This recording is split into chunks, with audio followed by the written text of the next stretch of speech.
En esta oportunidad va a estar a cargo del doctor Johnny Montiel, que es, bueno, neurólogo ya muy conocido, con amplia experiencia en ese instituto. Y va a estar la doctora Pamela Muñoz Huerta acá en la moderación. Bien, entonces, disculpen la demora un poco en iniciar, pero vamos, ya tenemos todo listo. Entonces, doy el pase a la doctora Pamela Muñoz, quien va a explicar cómo va a ser la dinámica y va a estar a cargo de moderación. Muchas gracias. Buenas noches con todos.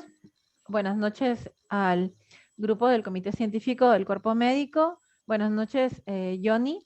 Hoy día el doctor Montiel, hoy día vamos a presentar el tema de manejo de la epilepsia en este contexto de pandemia y cómo ha sido un reto para la mayoría de neurólogos y los neurólogos pediatras el manejo de la misma y algunos términos que nos va a comentar el doctor Montiel. Voy a introducir al doctor Montiel.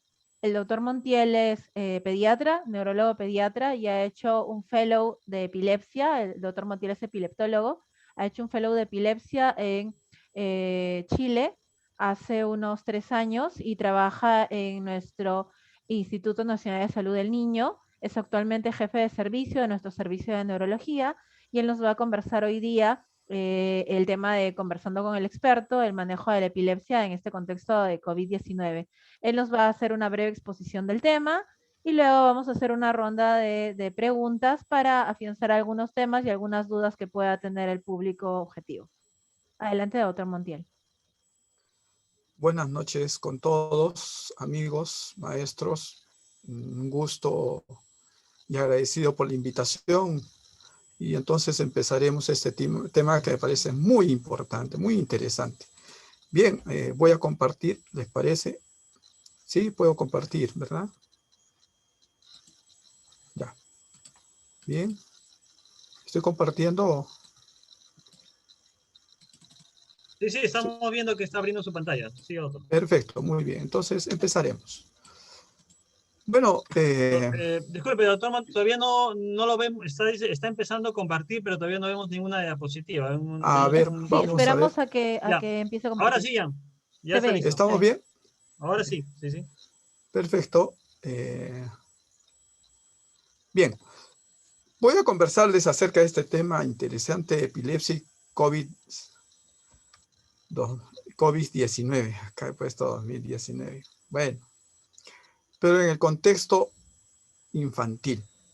Pues empecemos. La agenda va a consistir de las siguientes preguntas. ¿La epilepsia es un factor de riesgo para COVID? ¿Cómo afecta la infección del COVID al control de crisis? El COVID y cómo influye en la salud mental. Ahora, ¿cómo tenemos que hacer la práctica clínica en esta situación? ¿Cómo está la interacción medicamentosa, farmacológica en estos casos, en estos tiempos? ¿Qué herramientas tenemos para enfrentar a los niños con epilepsia en estos tiempos? Y ahora se nos viene la pregunta, ¿cómo va a ser la vacunación? Bueno, empecemos pues. La primera pregunta. ¿Epilepsia es un factor de riesgo para COVID?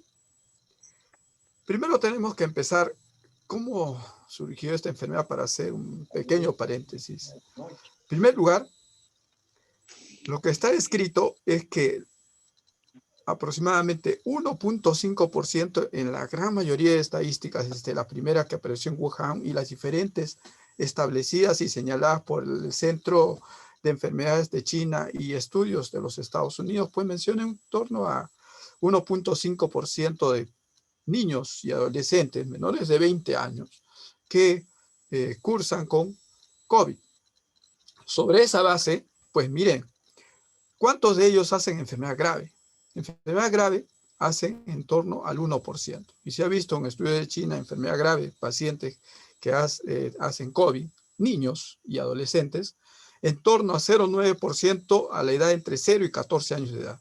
En Italia va a un rango similar. Y entonces me pareció muy interesante mostrarles este estudio.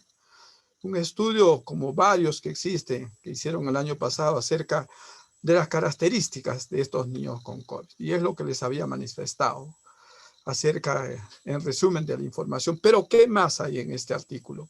Lo que señala, pues, en las estadísticas que hacen en centros de cuidados intensivos pediátricos. Uno de ellos, este estudio de 48 niños que fueron colectados en centros de cuidados intensivos de Norteamérica, Canadá y Estados Unidos.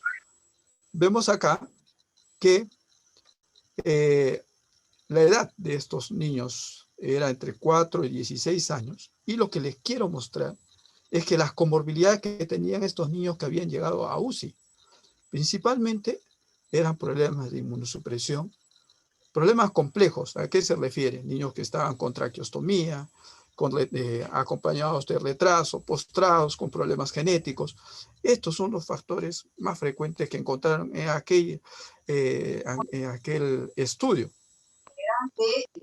Entonces, como vemos, incluso hay otros parámetros, pero no vemos en este caso epilepsia. Y a eso voy. Si bien otro estudio que les muestro aquí, de 28 centros en Italia, 9 casos vieron de niños con enfermedad grave. En aquel tiempo, pues, 6 de ellos eran menores de 6 meses. Pero ¿qué factores de riesgo encontraron en aquellos niños que hicieron enfermedad grave, COVID? Tenían enfermedad respiratoria previa, enfermedad neuromuscular y el contexto de inmunosupresión, sea porque están con alguna enfermedad específica. Pero lo importante que tenemos que saber es que la epilepsia per se no significa un factor de riesgo de enfermedad grave, COVID, en el niño. Bien, esa es la primera pregunta. La segunda, la epilepsia es un... veamos, pero ¿qué pasa en los adultos? Para tener una idea en comparación a los adultos. En los adultos es muy importante las comorbilidades que acompañan a la epilepsia como factores de riesgo de mayor gravedad y muerte por COVID. ¿A qué me refiero? Por decir, sabemos que el factor de riesgo de mayor importancia de gravedad en COVID en el adulto es la edad. Mayor de 80 años es el que más problemas tiene, ¿sí? También la diabetes, la obesidad, como nosotros conocemos. Entonces, ¿qué tan importantes son las comorbilidades en los adultos en este contexto? La segunda pregunta, ¿cómo afecta la infección del COVID al control de crisis? Bien, en pediatría no se ha observado incremento de crisis en los pacientes con epilepsia, pero tenemos que tomar en cuenta que habitualmente cuando vemos estos niños, nosotros vemos que cuando ocurren enfermedades leves puede ocurrir un incremento en el número de crisis. Así como también sucede cuando en los síndromes epilépticos, en los cuales están propensos que incrementen la crisis por fiebre, porque son síndromes en los cuales cuando tienen fiebre se incrementan las crisis. Si tiene una enfermedad leve, pues puede tener fiebre y tener crisis también.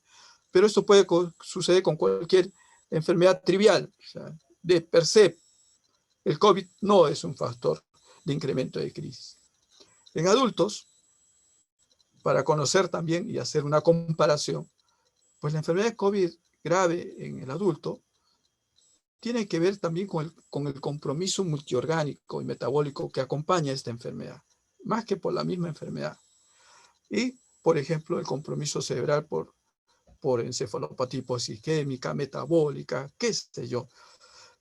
Y hubo una presentación muy interesante de los representantes del ILAE, el doctor Blum, que es muy conocido en el área de la patología, donde mostró pues muestras de pacientes que habían fallecido por COVID, enfermedad grave, con sangrados, con problemas de coagulación, en pacientes que ya tenían angiopatía previa, entonces con comorbilidades, pero no había encontrado pacientes que haya habido una invasión directa del virus al cerebro, aunque hay un caso descrito en Japón, pero en general no lo vamos a ver.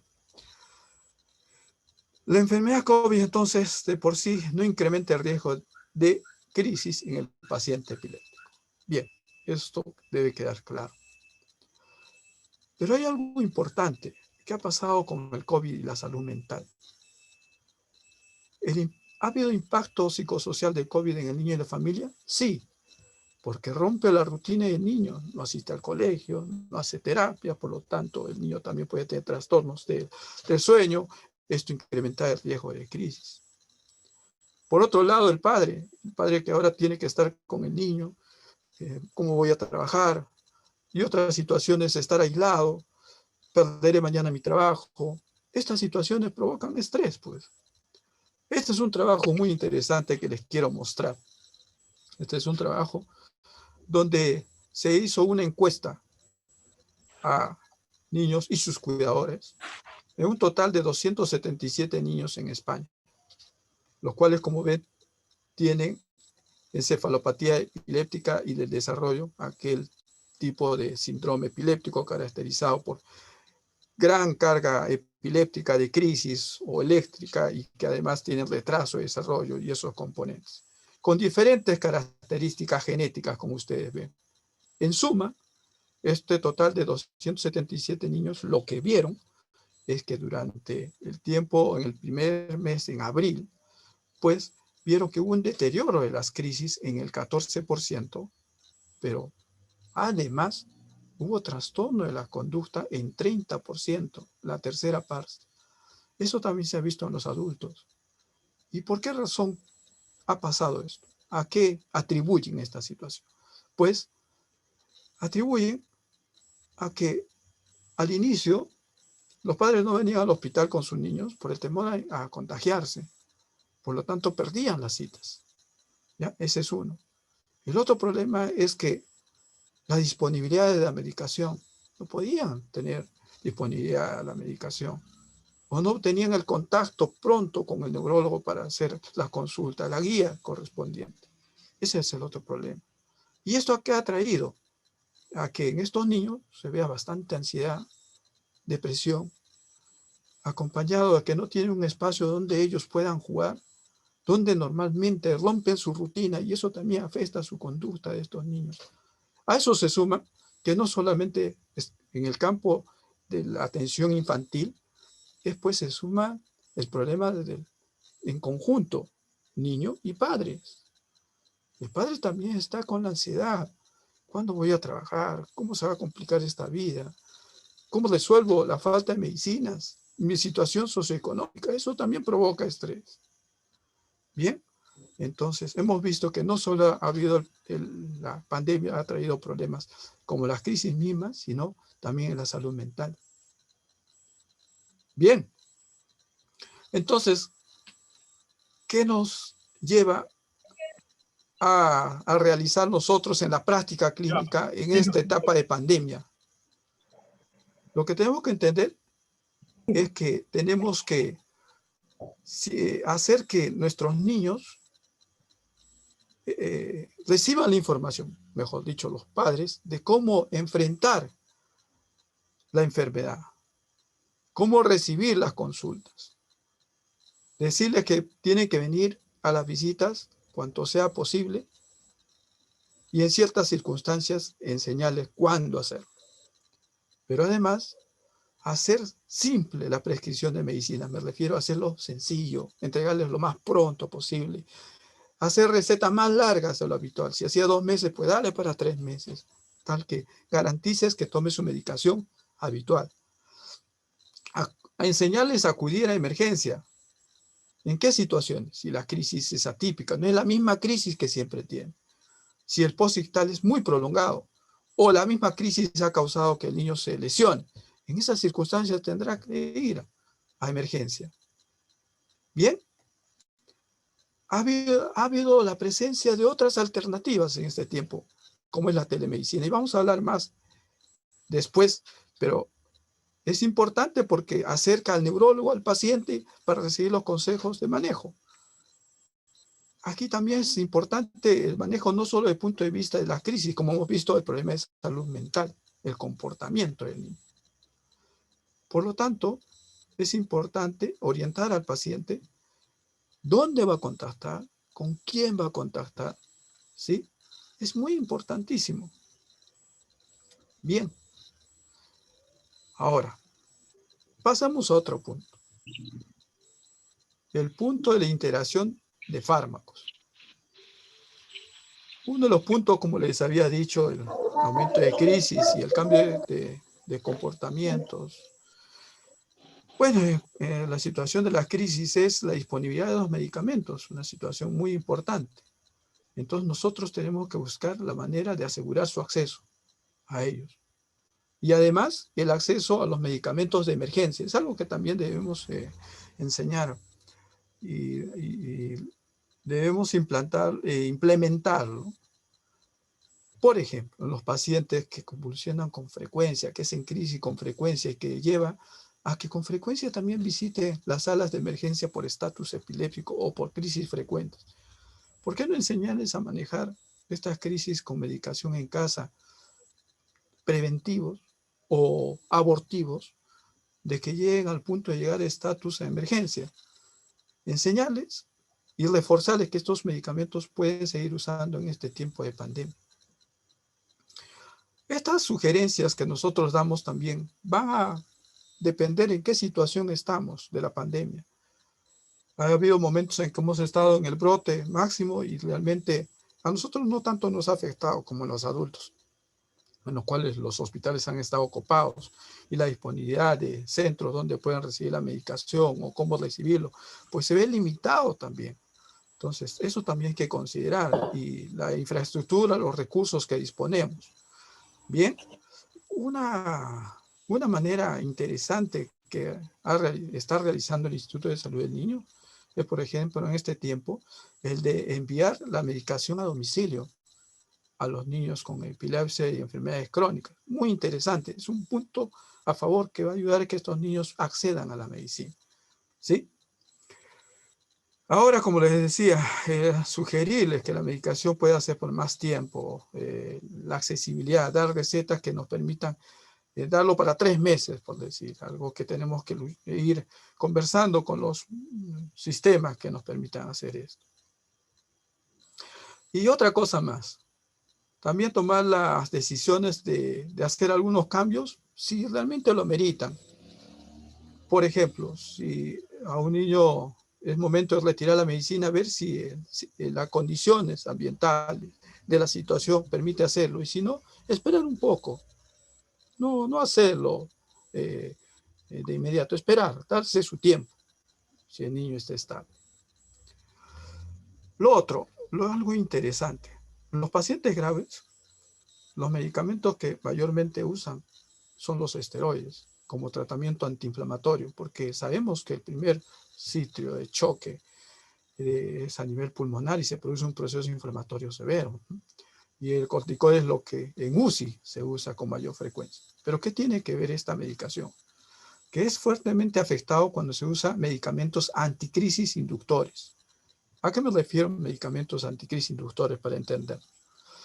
Ahora llamamos el término medicamentos anticrisis a lo que antes llamábamos fármacos antiepilépticos o fármacos anticonvulsivantes, para que se entienda mejor, porque los medicamentos son para atenuar las crisis, pero no es para curar la epilepsia. La epilepsia tiene su fenómeno fisiológico en el cual no actúan los medicamentos. Los medicamentos solamente van a atenuar las crisis, nada más. Y es la maduración del cerebro, los cambios de lo que vaya a ocurrir, que hace que este fenómeno epiléptico se controle o se perpetúe. ¿Ya? Entonces, por eso llamamos medicamentos anticrisis, el término correcto. Y cuando yo hablo de medicamentos anticrisis, hay medicamentos que van a hacer que otros medicamentos pues se metabolicen más rápido. A eso se llaman medicamentos inductores. Pero hay otros que no causan esta situación. ¿Cuáles son los medicamentos inductores? Tenemos los que son de los bloqueadores de canal de sodio principalmente, lo que es la carbamazepina, fenobarbital, fenitoína, esos tenemos que recordar. Esos son los más inductores, porque hay unos que son levemente inductores, benzodiazepina, por decir. Y el otro grupo que no causa esa inducción es el caso de medicamentos como el levetiracetam, la cosamida, para darles nombres. Entonces, si un niño, un paciente epiléptico, está tomando habitualmente medicación anticrisis inductor, y yo tengo que dar esteroides, tengo que pensar que tengo que dar una dosis mayor de lo habitual, porque sé que este medicamento es un inductor, va a disminuir la disponibilidad del mismo, por lo tanto, menor efecto antiinflamatorio. Esa es una consideración que uno debe tener en cuenta cuando trata a los pacientes graves. En la UCI habitualmente utilizan de dexametasona, y algo importante es que mejor usar la dexametasona endovenoso porque es menos afectado que la dexametasona vía. Por lo tanto, es muy interesante lo que les acabo de decir. Y algo más. Cuando uno decide, tenemos al niño en una condición grave, está haciendo crisis por diferentes situaciones que ha sido afectado a nivel cerebral, sea por problema dinámico, un proceso inflamatorio, y requiere medicamento anticrisis. ¿Cuál deberíamos elegir? Pues deberíamos elegir aquellos que no son inductores enzimáticos, preferibles, ¿ya? Por lo que hemos conversado. Bien, y también considerar las comorbilidades en su selección. Si tiene compromiso hepático, pensar en aquel que no tiene ese metabolismo principal en el hígado. Un ejemplo, el de betiracetán por residentes. Considerar las comorbilidades en otro punto en relación a seleccionar el medicamento más útil. Si un paciente, ahora 2 puntos importantes también que saber. ¿Qué pasa si un paciente con COVID debuta con crisis epiléptica? El tratamiento es el mismo que siempre realizamos. No vamos a cambiar la forma. Primero considera, la crisis que está haciendo es una crisis sintomática aguda, o sea, es alguna consideración metabólica, infecciosa, algo que ha causado que este niño tenga esa crisis, o realmente es el debut de la epilepsia. Entonces, consideraremos, manejaremos como siempre lo hemos hecho. Bien. Y en cuanto al tratamiento del estado epiléptico, llega un paciente con COVID, con estado epiléptico, el manejo es el mismo, no cambia. El tratamiento son la misma fase de tratamiento, benzodiazepinas, los medicamentos de primera elección, sea fenobarbital, fenitoína, y si fallan, pues vamos a pensar en un estado epiléptico refractario y empezar que tenemos que actuar en la sedación. ¿Sí? Los pasos que siempre se siguen cumpliendo en el paciente, incluso estando con infección por COVID. De la misma forma como si no lo tuviera. ¿Sí? Pasemos a qué herramientas de diagnóstico disponemos actualmente para el tratamiento durante el COVID. Bien, tenemos la telemedicina. ¿Qué es la telemedicina? Es cualquier forma remota de comunicación que tenemos con el paciente. Puede ser teléfono, WhatsApp, email. Bien. Y para tener un óptimo manejo de este tipo de telemedicina, pues sería bueno tener el uso de videos. ¿Sí? El video. La mejor forma que se está implementando en países desarrollados como el Reino Unido o los Estados Unidos, en diferentes centros, es la videoconferencia, que es mucho mejor. Sería ideal, pero también depende de los pacientes, porque hay pacientes que no lo desean. Y también tenemos que ser realistas en qué contexto estamos nosotros. ¿Quién cuida al niño? ¿Qué disponen los pacientes para poder comunicarse? Hay niños al cuidado de abuelos que realmente buena proporción desconocen lo que es usar la nueva tecnología como los muchachos y prefieren tener la comunicación por teléfono. Todo eso tenemos que valorar. La telemedicina vino para quedarse y tendremos que acostumbrar a usarlo. Eso tenemos que tenerlo presente desde ahora. Ahora bien, cuando uno brinda este servicio que sí ayuda, porque acerca al neurólogo efectivamente a dar consejos al paciente, tenemos que también tener un plan, tenemos que tener un modelo de cómo preguntar, porque tenemos que prepararnos y no ser improvisados en hacer la consulta. Saber qué preguntas específicas tenemos que hacer para cubrir todos los problemas de salud del paciente. Eso es lo que tenemos que también saber. Sobre este punto, debemos saber que la necesidad de Internet y comunicación de calidad no es un lujo. realmente es una necesidad y entonces implica la participación de todos, no solo del aspecto de salud, sino de los otros ítems que tienen que ingresar en dar mejor calidad de comunicación. O sea, esto es un problema social, realmente. Sobre necesidad de contar con video. Y es importante, eso también hay que preguntar cuando hacemos telemedicina, y en caso de epilepsia, saber a quién estamos atendiendo, ver quién es. Y para el caso de epilepsia es importante saber los movimientos súbitos que está haciendo. ¿Son crisis? ¿No son crisis? ¿Qué son? Pues ayuda el tener un video para determinar la naturaleza del problema. Pero también tenemos que respetar el que nos proporcionen esta información. En otros países lo que están haciendo es usando, por ejemplo, el YouTube privado, de una manera de enviar previo a la consulta el video para que uno pueda definir el problema y así también después definir qué tan inmediato necesita la consulta. Cosas que debemos tomar en cuenta. Ahora bien, cuando uno brinda atención de epilepsia en estos tiempos de un niño, ¿se debe hacer todos los estudios que corresponden? Sí. Si bien en la institución, durante los primeros meses no se hizo, y como toda institución tuvo que organizarse para dar las atenciones, pues uno tiene que seguir en ese camino para dar la atención integral, lo que necesite, los estudios que necesite, electro, resonancia, qué sé yo, que nos lleven a brindar la atención integral del paciente epiléptico. Y así también en los centros que hacen cirugía de epilepsia, centros factibles, también tienen que seguir ese camino. Y eso es importante, saber que debe continuar con las medidas adecuadas de seguridad, pero debemos seguir haciendo. Ahora, nos viene el otro punto, la vacunación. La vacunación, las diferentes vacunas con diferentes efectos, diferentes formas de acción. Al final, es lo mejor que tenemos para vencer esta enfermedad. Pero ¿qué tenemos que informarnos acerca del COVID en pacientes con epilepsia? Primero, ¿las personas con epilepsia tienen un mayor riesgo de sufrir efectos adversos? Hasta la fecha no hay evidencia de que la epilepsia esté asociada con mayor riesgo de efectos adversos por las vacunas contra el COVID.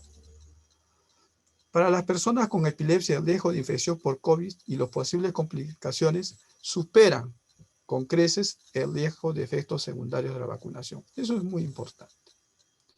¿Se puede vacunar a los pacientes con epilepsia agravada por fiebre? O sea, ¿se pueden vacunar a aquellos pacientes cuya epilepsia o sus crisis puedan ocurrirse por fiebre? Sí. Puede producirse fiebre como ocurre con otras vacunaciones. Y hay epilepsias, por ejemplo, que predispone a que puedas tener más crisis por fiebre. En los niños tenemos el síndrome de Dravet, también los jóvenes. Pero, ¿por qué motivo? Podría ser porque disminuye el umbral epileptogénico y puede haber más crisis. Pero, ¿puedes tomar alguna medida que pueda prevenir? Sí, tomar tu antipirético 48 horas después de la vacunación para minimizar ese riesgo. Pero eso no implica no vacunarte o que se agrave las crisis por la vacuna, ¿no? Algo que uno también tiene que saber es, y lo que hemos hecho es siempre dar información, como toda persona, y la persona con epilepsia tiene que decir qué otros comorbilidades o situaciones tiene, como alergias, como si tiene algún proceso infeccioso, febril en ese momento, uso de algunas medicaciones como inmunosupresores, anticoagulantes, ¿sí? Si está embarazada, cosas que se hacen habitualmente. Como cualquier vacuna, no debe recibir la vacuna contra el COVID si es alérgico a alguno de sus componentes. No debe recibir una segunda dosis si tiene una reacción alérgica a la primera dosis. Si ya recibió la vacuna contra el COVID, es importante que continúe usando una máscara y mantenga la distancia social. Eso es muy importante. ¿Por qué? Porque la vacunación en sí te va a proteger a más del 90% de las personas. Pero tú puedes ser aún vacunado un transmisor asintomático. Por lo tanto, te tienes que seguir cubriendo con la máscara. Eso es muy importante saber. Puedes seguir transmitiendo el virus, aunque no estés enfermo. Bien, he querido ser directo, los puntos más importantes, pero también dar el tiempo para poder conversar las preguntas que hemos hecho, ampliar y yo con gusto responderles a ustedes en esta reunión. Gracias.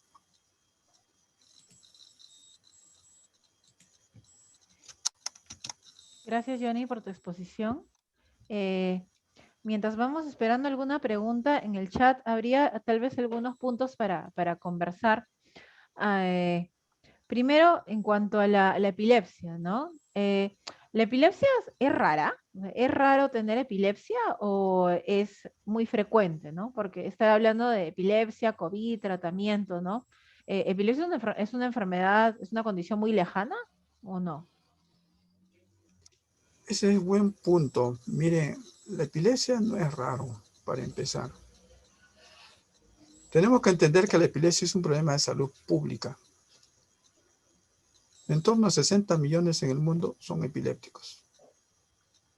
Ahora bien, 1.5% de personas son epilépticas.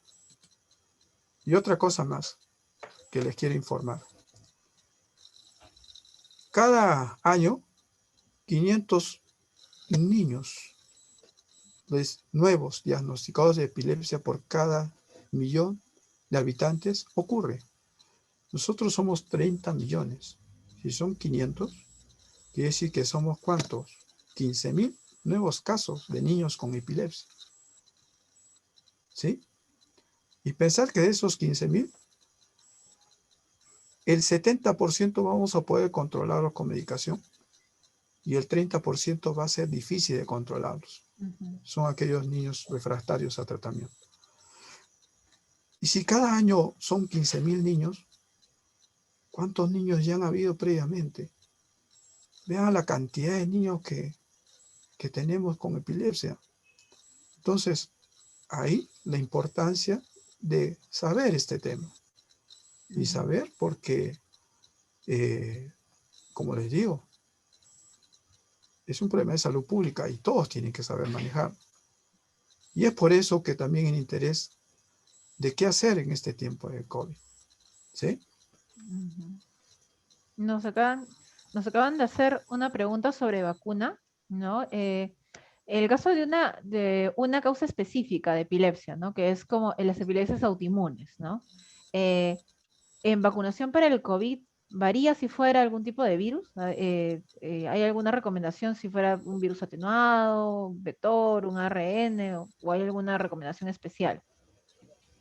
En general no hay una recomendación especial. Por eso, por ejemplo, en el Brasil tiene 2 tipos de vacunas, como en todo sitio y nosotros. Pero las indicaciones generales es lo que acabo de señalar. Es lo que ha establecido, las recomendaciones que sugiere la Liga Internacional contra la Epilepsia, que es lo que yo les he mencionado durante toda esta charla. ¿Sí?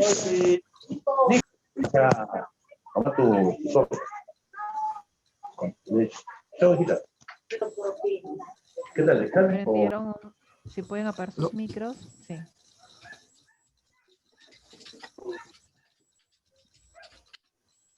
¿Aló? Es que prendieron un micro. Entonces no hay una recomendación específica, ¿no? Para algún tipo de no hay una recomendación, no hay una recomendación. Y hablando del tema de vacunación, ¿no? Hemos visto que se ha abierto el pool de vacunación para mayores de 18 años, pacientes que tienen alguna condición del neurodesarrollo y enfermedades raras, ¿no? Y han puesto como epilepsia como una enfermedad rara, ¿no? Ahí habría que hacer un acápite que en realidad hay algunas epilepsias raras, ¿no? Pero no todas son raras, ¿no? A eso también lleva la pregunta que te hice hace un momento. Entiendo. Una cosa es la epilepsia como enfermedad crónica que puede tener diferentes causas, ¿no? Ese es uno. Hemos hablado sobre epilepsia como problema de salud pública, lo hemos mencionado, qué cantidad de personas son epilépticas, pero el otro punto es qué ocasiones epilepsia. Entonces, las causas son distintas, desde causas genéticas con las que nace uno, hasta causas adquiridas, o sea, desde el problema perinatal, sea porque se infectó el niño cuando era pequeño, sea porque sufrió un traumatismo, sea porque sufrió una infección. Ahora, cuando hablamos de causas, entre ellas están pues las causas genéticas conocidas, aquellas que están, es una en menos de 5.000, me parece que es, aquellas que se considera como enfermedad rara. Entonces, tenemos que buscar aquellas etiologías que están en ese rango de frecuencia. Y ahí vemos que hay pacientes que tienen problemas metabólicos que pueden tener epilepsia. Por ejemplo, el déficit de piridoxina, un ejemplo. Puedes tener deficiencia de vitamina, de otro tipo, vitamina B. O puedes tener un problema genético específico, estructural, ahora que es el boom de los problemas genéticos, de los monogénicos, como por ejemplo los problemas que tienen que ver con los canales de potasio, con los canales de sodio, ¿bien? Por darles ejemplos. O sea, u otras enfermedades genéticas, cromosómicas, las cuales pueden llevar a tener epilepsia. Esas. Entonces, cuando hablamos de enfermedad rara, es aquella que tiene un nombre que es infrecuente, pero esa es la enfermedad rara. ¿Que te pueda dar epilepsia? Sí. ¿Que te pueda producir un problema hepático? Sí. ¿Que te pueda producir un problema pulmonar? Sí. Fibrosis quística, por decirte, pero ese problema pulmonar. Pero en sí, esa es la enfermedad rara. Pero la consecuencia es la epilepsia. En otras palabras, no tenemos que confundir ambas cosas. Enfermedad rara es en sí el nombre correspondiente a lo que estamos hablando. Pero la consecuencia puede ser epilepsia, en este caso. ¿Ya? Otra pregunta que Bien. nos hacen es en cuanto a el manejo de crisis agudas, ¿no? En algún contexto. Nos han puesto un paciente que tiene una enfermedad del neurodesarrollo, una condición del neurodesarrollo, por ejemplo, trastorno de espectro autista, y hace por primera vez una crisis epiléptica, ¿no? Una crisis epiléptica generalizada, que se ha autolimitado, ¿no? Y por hacer primera vez la han llevado a la emergencia, ¿no? Pero por esa misma causa de que cada año hay 5.000 nuevos niños de cada millón, 500 nuevos niños que se diagnostican, ¿no?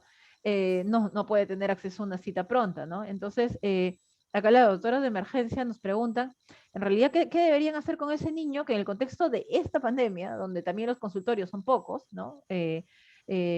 ¿Cómo deben mandar al niño? ¿Se debe mandar con medicación, sin medicación? ¿No? ¿Qué se debería hacer sabiendo que podría demorar tal vez un mes en encontrar alguna cita? Qué interesante. Buena pregunta. Y la respuesta es compleja por la siguiente razón. Primero, llega un niño a emergencia. Es su primera crisis. Entonces, estamos diciendo que como cualquier niño que llega a emergencia en tiempo de COVID, ¿no? Tiene que saber e interpretarse en qué situación estamos.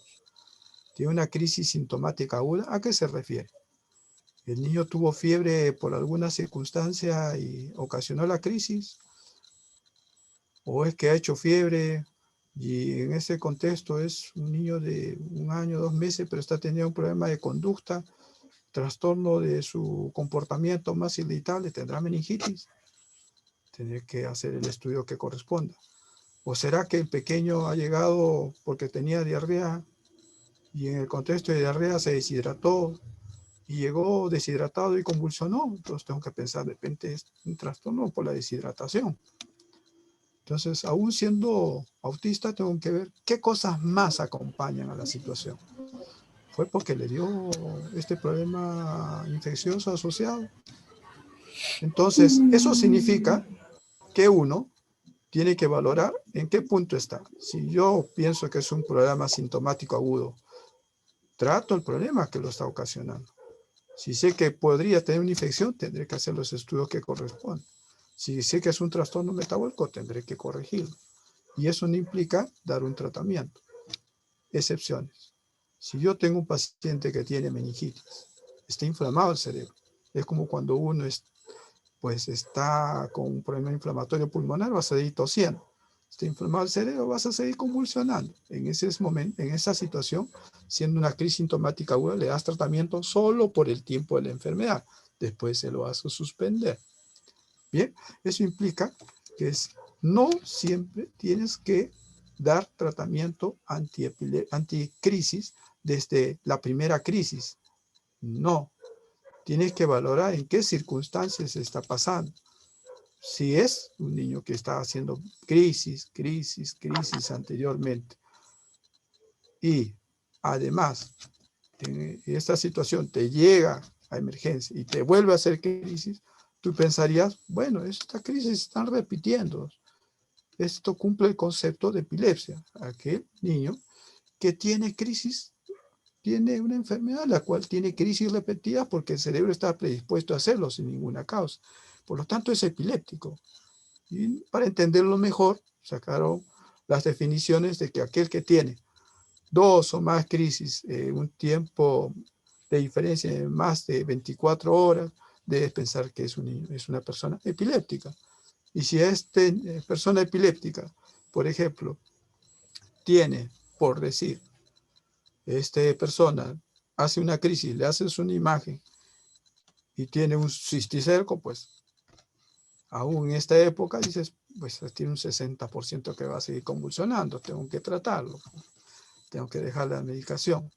Y el otro es conocer los síndromes epilépticos, por decirles, si hay un niño, porque vienen adolescentes también, y esto me ha pasado, hemos visto adolescentes, los cuales vienen, doctor, llego porque ha tenido mi hijo su primera crisis, tiene 12 años.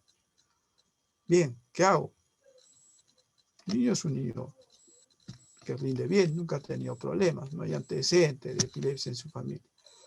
Entonces uno tendrá que hacer las preguntas dirigidas, por decir, ¿este niño cuando se levanta se le caen las cosas, sacude las manos? Sí, doctor.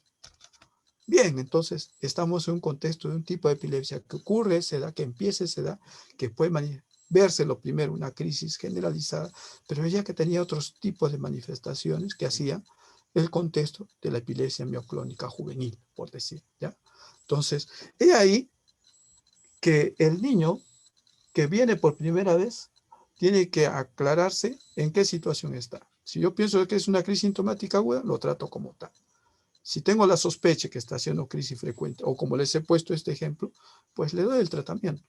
Empiezo el tratamiento e irá a la consulta específica del neurólogo para definir lo que tiene, los estudios que tendrán que hacer para seguir adelante. Bien.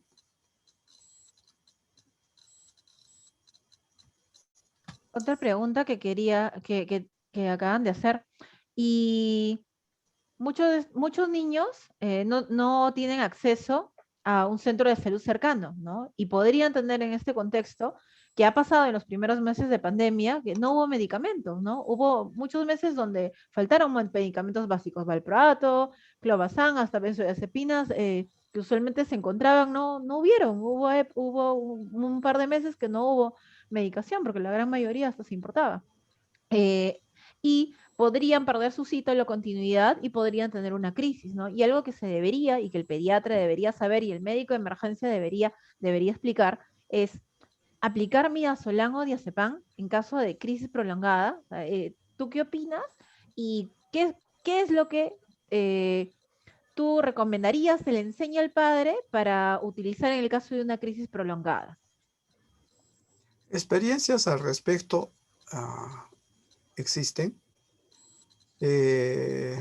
Doctor conocido, el doctor Villevano, que es uno de los reconocidos en el área de epilepsia y que se dedica al estudio de la epilepsia en niños, hizo un trabajo muy interesante acerca de el tratamiento de preventivo de los pacientes que presentan estatus epiléptico con frecuencia.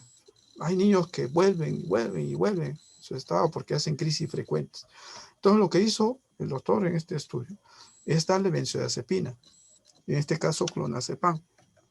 Les enseñó a los padres que cuando el niño tenga una crisis con cierta duración, sale del contexto habitual, le daban clonazepam y de esta manera hacía que la frecuencia de llegar a emergencia en estatus o en estatus de difícil control era menor. Por lo tanto, menos hospitalizaciones. Es muy útil. Pienso que esto debe enseñarse y es algo que debe transmitirse. Se puede usar una benzodiazepina de forma práctica, sí, pero enseñar bien y a quién. Hay que saber también a quién podemos ofrecer ese tipo de enseñanza, quién lo puede asumir. Tenemos que ver todo el contexto que rodea al cuidado de ese niño. Pero buena parte de ellos se van a beneficiar. Es lo que está señalando la Liga Internacional contra la Epilepsia, de que nosotros debemos incentivar. Incluso ellos ya están informados de que eso se usa. Y lo que dicen ellos es que eso lo uses a lo contrario precozmente. O sea, ya es rutina de que ellos deben saber eso. Y les dice a sus pacientes, cuando tengas crisis frecuente, ya no demores más, hazlo inmediatamente. Entonces, nuestro punto, nuestro lado es que empecemos por el primer paso, que debemos aprender a usarlo. Por lo tanto, esto ha debido ser antes de la pandemia y con mayor razón ahora y en adelante. Sí, es lo correcto. Entonces, para redondear la idea, aquel paciente que tiene epilepsia y que por alguna razón descontrola crisis, podría utilizar como rescate para regular y evitar que vaya a emergencia benzodiazepinas de acción corta, tipo clonazepam. Pero si a pesar Por de eso supuesto. convulsionara, hiciera una convulsión larga y tiene acceso lejano a un centro de salud, tendría que utilizar, o sea, Ahí vamos. Como decía la Liga Internacional, lo que pasa es que ya debemos enseñar al paciente cómo va a llegar, dónde va a llegar, cómo poder auxiliar en ese momento. Entonces, no puede esperar el último momento de qué hacer. Tenemos que enseñar, ¿sabe qué cosa? Eso puede pasar, de que yo le doy benzodiazepina y no va a controlar y va a ser en crisis. Entonces, yo tengo que estar informado dónde lo voy a llevar, qué centro está más cercano donde está el niño, porque yo sé educación, que ¿no? cuanto más dura, cuanto más persiste la crisis, puede hacerse de nuevo persistente, no controlarse. Entonces, esa es la información que tiene que recibir. ¿A dónde te vas a ir? ¿Con quién te vas a dirigir para evitar este problema? ¿No? Ahora, un paréntesis. Algo que también hay que saber es a quién le voy a dar la benzodiazepina en tiempo de COVID. Vamos por la otra situación. ¿Qué pasa si el niño tiene, pongamos en ese aspecto, tiene un problema respiratorio por esa situación? Puede ser COVID o no. Y de por sí tiene un problema respiratorio, tiene un problema neuromuscular. Hagámoslo más complejo. Esas son excepciones, ¿no? Donde uno tiene que pensar si le vas a dar realmente una benzodiazepina, porque eso puede producir insuficiencia respiratoria también.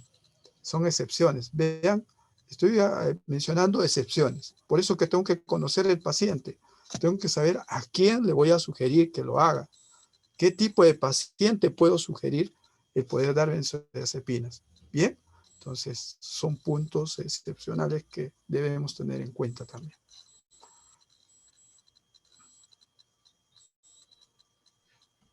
¿Y qué opinas del diazepam rectal, del uso del diazepam rectal en crisis prolongadas? No lo disponemos. Algún momento lo hemos usado. Yo estoy de acuerdo en el uso del diazepam en las concentraciones que vienen. Sí es útil. Como también es útil el poder darle el clonazepam en la boca. O sea, más fácil, ¿no? Si tengo uno u otro, le das, al final son benzodiazepinas y los dos van a funcionar. Tienes que ver lo más práctico en utilizar lo que tengas a la mano.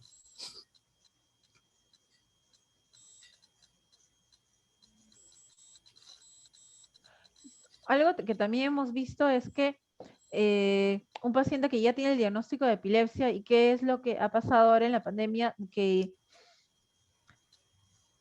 papel ha jugado el no tener un electroencefalograma a la mano en el manejo de su crisis ahora, en el manejo de las crisis ahora en la pandemia, ¿no? Viendo que en realidad la toma de electroencefalografía tenía un contacto, el tiempo de exposición, etcétera. O sea, ¿qué papel ha jugado la falta de electroencefalograma? ¿No? Es totalmente prescindible, es imprescindible y no debió haberse dejado, ¿no? Buena pregunta. Veámoslo en qué ambiente estamos, en qué punto estamos para ver qué tan útil fue para tomar las decisiones. Si uno estaba en consulta cuando empezamos a hacer la consulta, cuando estuvimos en...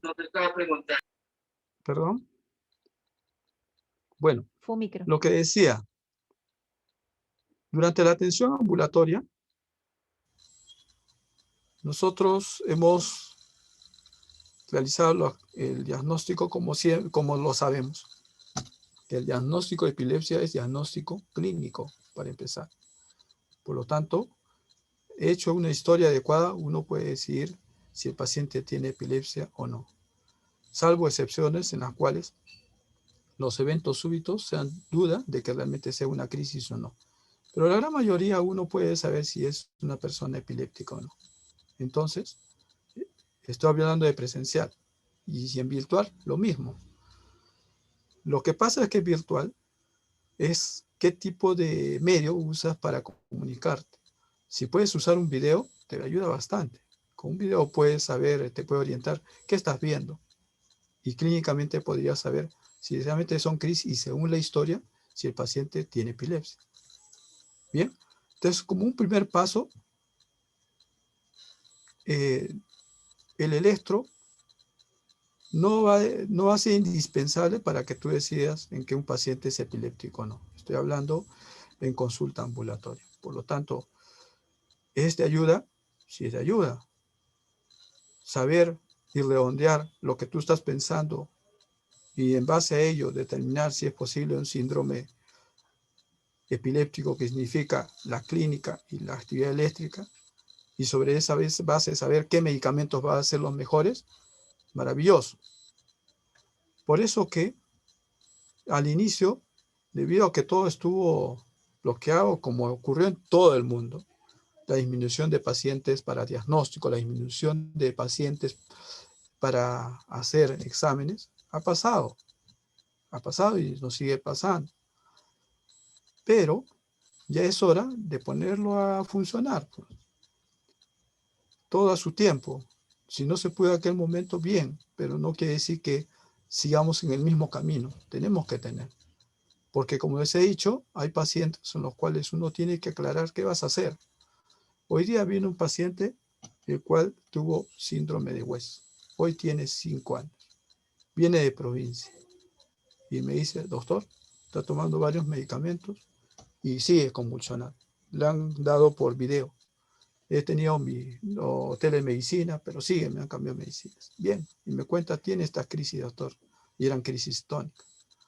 Entonces, en este caso yo necesito un electro porque sospecho que es un Lennox-Gastaut. Por lo tanto, las medicinas que está tomando tengo que regular. Ya son casos de especialidad, o sea, que voy a necesitar de alguna manera el electro, lo voy a necesitar. Pero la gran mayoría de veces al inicio yo puedo iniciar el tratamiento. Pero ya es momento de empezar a hacerlo. ¿Qué pasa ahora en otro ambiente? Emergencia.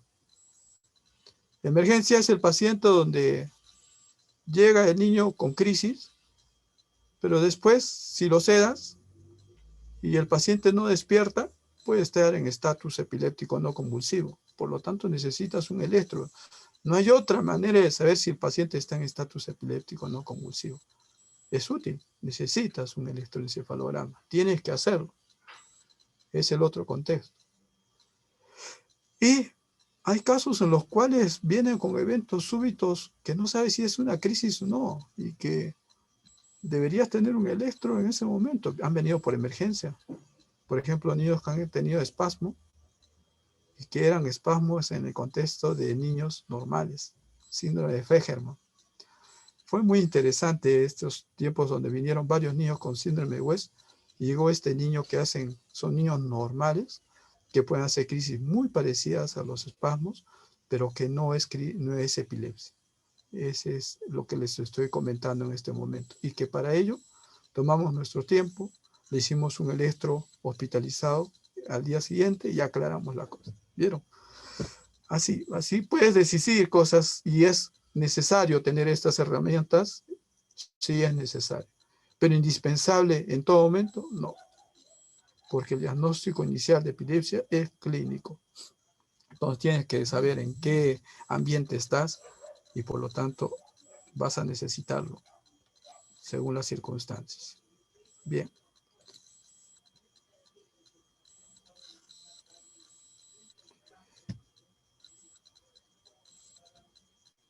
Yo quería comentarles algo acerca de los pacientes graves. Ahora que hemos hablado de epilepsia y los pacientes graves por COVID,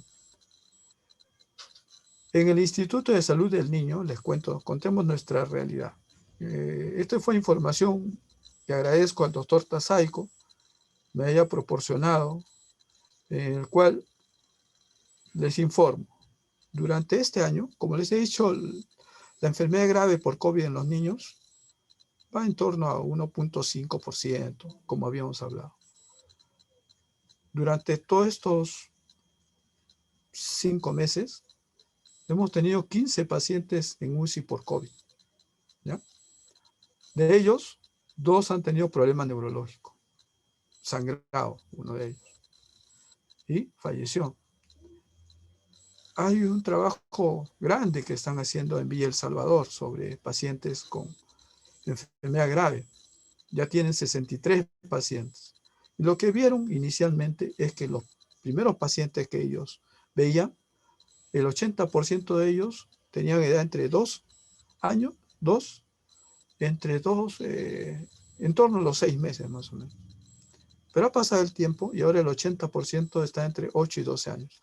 Es lo mismo que han pasado estadísticas de países que han pasado diferentes olas, muy similar. Pero lo que les quiero mencionar sobre ese punto es que de este 63 pacientes, solo hubo un paciente con epilepsia como antecedente. Un paciente con antecedente de epilepsia.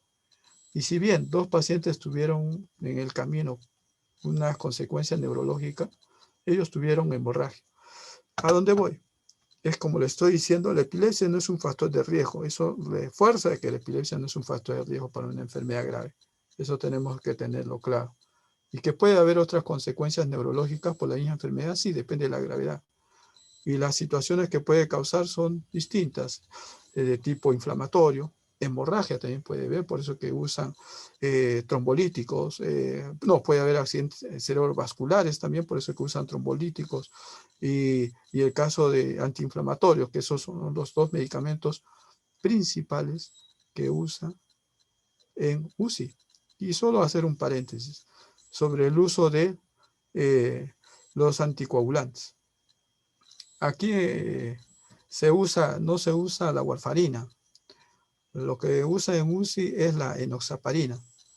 Y tendrá que ver algo el uso de anticrisis, estos medicamentos anticrisis con estos medicamentos, porque puede haber interacción. En el caso de los inductores, sí tiene un efecto, pero por la warfarina. ¿Por qué?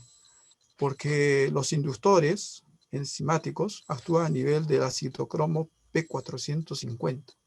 Y la warfarina también tiene ese metabolismo. Por eso que cuando uno usa un inductor, puedes disminuir el efecto de la warfarina. Pero en el caso de la enoxaparina, tiene otro tipo de metabolismo. ¿Ya? Por lo tanto, estos medicamentos no van a actuar a ese nivel, no afectan. Y eso es un punto importante que creo que debemos conocer acerca de estas 2 drogas que habitualmente se usan en los pacientes graves. ¿Bien? Y entonces estaríamos hablando de carbamazepina, de fenobarbital, ¿no? Claro, pero primero tenemos que pensar, si es primera vez que vas a usar medicamento de un paciente que esté haciendo crisis, primero pensar que es preferible no usar los inductores, es lo primero.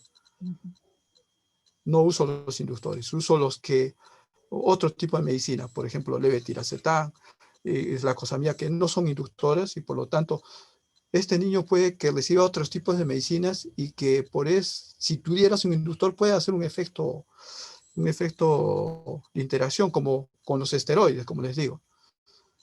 El esteroide se ve afectado por la presencia del medicamento inductor. Pierdes la efectividad inflamatoria, la cantidad de ese medicamento. ¿viste? Entonces preferí usar un medicamento que no sea inductor.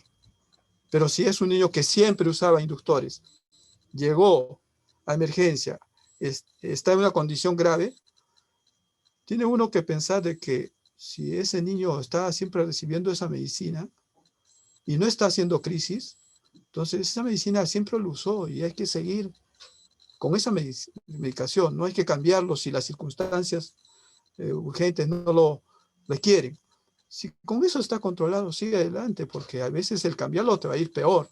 Solo considera que si es un inductor, las otras medicinas que vas a usar, tienes que usar en la dosis correcta, en la forma correcta. Bien.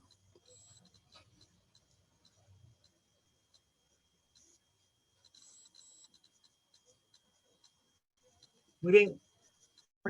Creo que ya finalizamos ya las preguntas.